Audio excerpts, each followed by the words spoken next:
देखिए, जो आपका अपना चैनल पहले दिन से बता रहा था जब चुनाव की तारीख का ऐलान नहीं हुआ था, वो बात अभी हाल ही में गोदी पत्रकार कहने लगे पहले फेज के चुनाव के फौरन बाद, यानी वोटिंग के फौरन बाद। क्या भैया, हालत तो खराब है। कांग्रेस जैसी पार्टी जिसका बिहार में संगठन बहुत कमजोर हो चला था, वो पहले फेज के चुनाव में ही 25 सीटों पर चुनाव लड़ रही है और 13 सीटें जीत रही है। लेकिन अगर आपसे मैं कहूं कि बीजेपी सरकार का एक मंत्री खुल्लम खुल्ला यह ऐलान कर दे कि भारतीय जनता पार्टी का सुपड़ा बीजेपी में साफ होने जा रहा है, और बड़ी बात बता रहा हूं, आरजेडी की सरकार महागठबंधन की सरकार बनने जा रही है। तो जी हां, हमने पहले ही बताया था यह होगा, और अब एक एक करके सब ये स्वीकार करने लगे हैं कि हालत बहुत खराब है। इस बार हालत यह है कि गोदी एंकर कोई रिस्क नहीं लेना चाहते कि उनकी साख पर पलीता लगे। अब तो मंत्री लोग भी कहने लगे हैं डब्बा हो गया गुल, क्यों 11 तारीख का इंतजार कर रहे हो। जी हां, बड़ी खबर आज की, भारतीय जनता पार्टी शासित राज्य के एक मंत्री ने ऐलान कर दिया आरजेडी की सरकार बनेगी। तो वहीं एक सर्वे कराया गया था, दावा है ये सर्वे किसी और की तरफ से नहीं, आरएसएस की तरफ से कराया गया, जिसमें भी स्पष्ट कर दिया गया बीजेपी का भी डब्बा गोल है। और तो और कांग्रेस के लिए भी खबर है, खुशखबरी है। और किसकी सरकार बन रही है, ये आरएसएस किसकी सरकार का दावा कर रहा है, वो भी दिखाऊंगा। नमस्कार, मैं हूं प्राज्वल गौतम और आप देख रहे हैं टाइम्स एक्सप्रेस। सबसे पहले एक बड़ी खबर क्या भैया, ये देखिए, खबर में लिखा हुआ है मुस्कुराते हुए ओम प्रकाश राजभर, बिहार में बन सकती है आरजेडी सरकार, ओपी राजभर ने बढ़ाई बीजेपी की मुश्किल। दरअसल हुआ ये कि बड़ा परेशानी में थी बीजेपी, केशव प्रसाद मौर्य, ये तमाम लोग ये बार बार कह रहे थे कि अखिलेश यादव को एक सीट नहीं दी, महागठबंधन ने मांगी नहीं थी। खैर इतना जानकारी इनको होनी चाहिए थी, बचकाने बयान नहीं देने चाहिए, खैर दिए, हरकतें ही ऐसी है। तो उन्होंने बयान दिया कि भाई महागठबंधन ने एक सीट समाजवादी पार्टी को नहीं दी, अखिलेश यादव वहां प्रचार करने क्यों गए। ये इसी में उलझे रहे। दरअसल दिक्कत यह थी कि इंडिया गठबंधन की गांठें खुल क्यों नहीं रही, क्यों मुकेश सहनी, क्यों कांग्रेस, क्यों आरजेडी आपस में सिर फुटबॉल नहीं कर रहे, जबकि सीट शेयरिंग को लेकर भारतीय जनता पार्टी के साथ भिड़ गए थे सारे के सारे। उपेंद्र कुशवाहा ने तो यह तक कह दिया था all is not well in NDA, यानी एनडीए में सब कुछ ठीक ठाक नहीं है। चिराग पासवान ने आंखें दिखा दी थी, नीतीश कुमार ने दूरी बना ली थी, सारी खबर सार्वजनिक थी, लेकिन ऐसी कोई खबर निकल कर नहीं आ रही। अभी एक दिन पहले ही खबर मिली कि मुकेश सहनी जो है उनको लेकर अफवाहें फैलाई जाने लगी कि मुकेश सहनी आरजेडी के लिए प्रचार नहीं कर रहे, जिसका खुलासा खुद मुकेश सहनी ने किया कि ये सारी अफवाहें हैं।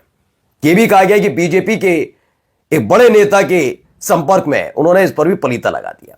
अब कहानी क्या है, कहानी यह है कि यही है ओम प्रकाश राजभर, योगी सरकार में मंत्री। इन्होंने कहा हमें 5 सीट चाहिए, 4 से 5 सीट दे दो, हम संतुष्ट हो जाएंगे, चुनाव लड़ना चाहते हैं। नहीं दी सीटें, 64 सीटों पर अपने प्रत्याशी उतारे। खास तौर पर एनडीए में बीजेपी को इन्होंने डेंट लगाया। और अब क्या कह रहे हैं, बिहार में बन सकती है आरजेडी की सरकार। इस पर समाजवादी पार्टी ने भी लिखा, क्या लिखा, लगता है ओपी राजभर ने मुख्यमंत्री से कुछ अंदरूनी सेटिंग कर ली है और अब यही राजभर दिल्ली सरकार को आंखें दिखा रहे हैं। लगता है मुख्यमंत्री जो मेदांता इनसे मिलने गए थे, उसके बाद मुख्यमंत्री और इनके आपस में कुछ सेटिंग बढ़ गई और दिल्ली दरबार के बिहार चुनाव हारने की भविष्यवाणी इन्होंने कर दी है, यह कहा जा रहा है। पहले तो जरा देखिए, हमने भी देखे हैं कि खबर एआई वाली तो नहीं है। आजकल क्या ना, एडिटेड करके बहुत बनाते हैं, और हम नहीं चाहते हमारे दर्शकों तक कोई एडिटेड खबरें जाए, इसलिए पूरा सर्च करते हैं। हमने सर्च किया, पता लगा हाँ ऐसा ही बयान दिया, एबीपी न्यूज ने इसे चलाया है। ओम प्रकाश राजभर ने बढ़ाई बीजेपी की मुश्किल, कर दिया ऐलान, बिहार में बन सकती है आरजेडी सरकार। बिहार चुनाव में यूपी सरकार को समर्थन देने वाले ओम प्रकाश राजभर की सुभाषपत 64 सीटों पर चुनाव लड़ रही है और राजभर और उनके बेटों ने इस चुनाव में जमकर प्रचार भी किया है। अब क्या कह रहे हैं, इसमें बताया गया उत्तर प्रदेश की योगी आदित्यनाथ सरकार में कैबिनेट मंत्री ओम प्रकाश राजभर का बड़ा बयान सामने आया। ओम प्रकाश राजभर ने बिहार में बंपर वोटिंग के बाद, यानी पहले फेज की वोटिंग के बाद महागठबंधन की सरकार बनने की उम्मीद जता दी है। उनका यह बयान मतदान से पहले एनडीए के लिए झटका साबित हो सकता है। बिहार चुनाव में यूपी सरकार को समर्थन वाले सुहेलदेव भारतीय समाज पार्टी लगातार अपनी ही सहयोगी गठबंधन के विरुद्ध बयान दे रही है, और अब ओम प्रकाश राजभर ने बिहार में राष्ट्रीय जनता दल की सरकार बनने का दावा कर दिया है। यह बयान अपने आप में वाकई बड़ा मुश्किल वाला है, बड़ा मुश्किल वाला।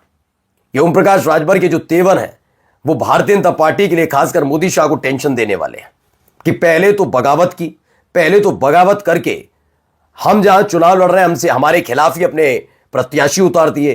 पहले फेज में 2 हैं, एक वो जिस आदमी ने नरेंद्र मोदी साहब को प्रधानमंत्री बनवाया था, ऐसा दावा होता है, यानी प्रशांत किशोर। उनकी पार्टी ने खास तौर पर बीजेपी को डेंट पहुंचाया क्योंकि सवर्ण वोटर्स ही उनके वोटर हैं और बीजेपी के भी।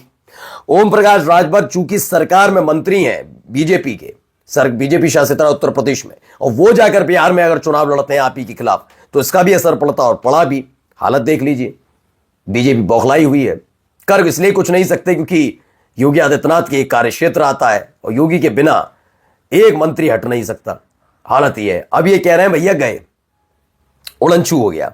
देखिए यहां पर भी खबर है, न्यूज 18 ने लिखा 60% से ज्यादा वोटिंग, मतलब आरजेडी को फायदा। मैंने गूगल पर देखा ओम प्रकाश राजभर का दावा, इन्होंने पूरी कहानी लिख दी।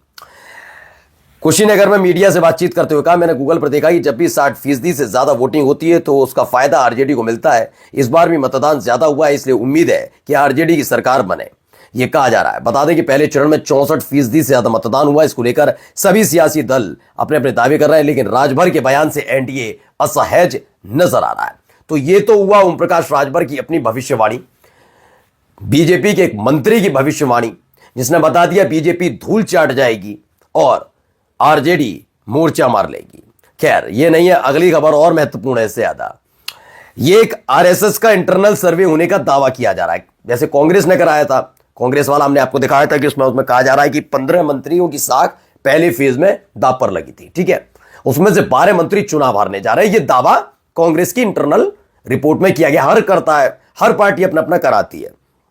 बीजेपी इसलिए भी नहीं कराती, बीजेपी को पता है उनको कराने की जरूरत नहीं, उनके बैठे हुए ये सारे के सारे गोदी एंकर पत्रकारों। कराती भी तो अंदर खाने उन्हें पता रहता है, असहज नजर आते। खैर उन्होंने कराया था तो बताया था कांग्रेस ने कि 15 से में से 12 मंत्री चुनाव हारेंगे, जिस 12 मंत्रियों में से दोनों डिप्टी सीएम भी हैं, सम्राट चौधरी भी और विजय सिन्हा भी। अब आरएसएस का भी आ गया। दावा है कि यह आरएसएस का इंटरनल सर्वे है, 9 नवंबर को तक का यह सर्वे है। उसके बाद 10 तारीख को और 11 क्या बदलेगी वो बात अलग है, लेकिन इसमें बताया महागठबंधन 170 सीटें जीतने जा रहा है, एनडीए 69 पर सिमट जाएगा। यह दावा किया जा रहा है कि यह आरएसएस का इंटरनल सर्वे है। भारी चोट बीजेपी और एनडीए को लगने जा रही है, यह तगड़ा झटका, क्योंकि जो जेडीयू के नेता हैं, कार्यकर्ता हैं, वोटर्स हैं, जिसके भरोसे बीजेपी सत्ता में आने की कोशिश करती रही, जेडीयू और नीतीश कुमार को धोखा देगी बीजेपी, ये स्पष्ट था। इसलिए जेडीयू के जो वोटर्स हैं उन्होंने बीजेपी और एलजेपीआर को वोट कास्ट नहीं किया, बल्कि लालटेन को कर दिया, ऐसा दावा था। ऐसा ही बीजेपी और एलजेपीआर के जो सपोर्टर्स हैं, वोटर्स हैं, उन्होंने जेडीयू को वोट कास्ट नहीं किया। अब खबर क्या है, महागठबंधन 170, एनडीए 69 और अदर्स 4। दावा यह भी किया जा रहा है और कि आरएसएस के इंटरनल सर्वे में कि भारतीय जनता पार्टी 50 सीट भी पार नहीं कर पाएगी। हमने दिखाया भी था, वो 45 सीटें जिस पर सीधे सीधे चुनाव हारने जा रही है बीजेपी। लेकिन यह कहा जा रहा है कि कांग्रेस 35 सीटों को क्रॉस करेगी, यानी 35 से ज्यादा सीटें जीतने जा रही है। यह आरएसएस का इंटरनल सर्वे बताया जा रहा है। अब आरएसएस का इंटरनल सर्वे है या नहीं, लेकिन ओम प्रकाश राजभर की तो भविष्यवाणी है। उन्होंने जाकर देखा, उन्होंने महसूस किया कि वाकई इस बार बीजेपी, जेडीयू, एलजेपीआर मतलब एनडीए की हवा ही नहीं है, हवा निकल चुकी है। नमस्कार।